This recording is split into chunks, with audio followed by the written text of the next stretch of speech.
a little bit about breath. Breath work is really important, and I think it's one of those things we should just assume is easy because it's kind of happening all the time.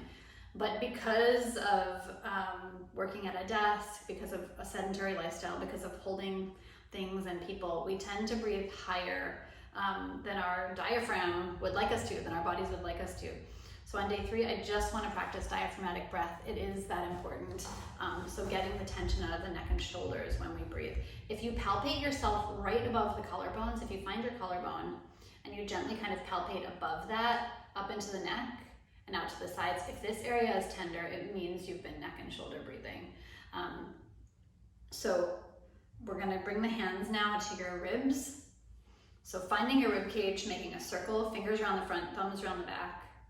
Sometimes in this position, the shoulders can feel a little bit high, but just let your hands hang from your ribs. And you're going to practice inhaling into your hands, and exhale to soften. That is your diaphragm. Inhale, expand, and exhale to soften. Good, 2 more times. Inhale, expand, and exhale to soften. 1 more time. And exhale to soften.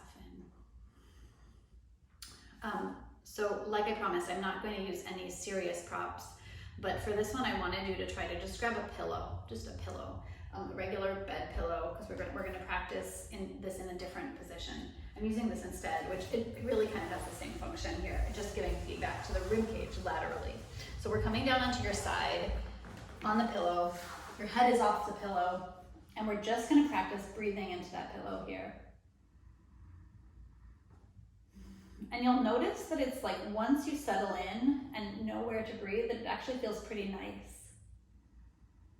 And that's the whole point, kind of retraining your body for a more optimal breathing pattern. And 2 more times. A pillow, honestly, is probably easier than this prop. It's a little bit firm. Soft is better.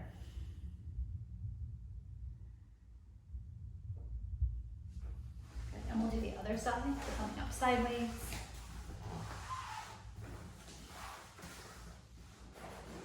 And coming all the way down.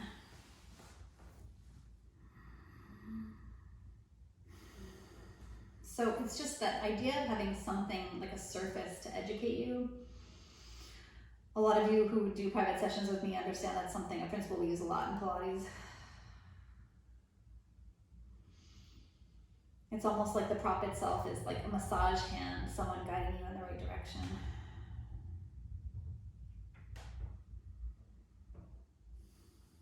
And coming slowly to sit. One more principle that I'll just send you on your way with here that will help you kind of stay in this.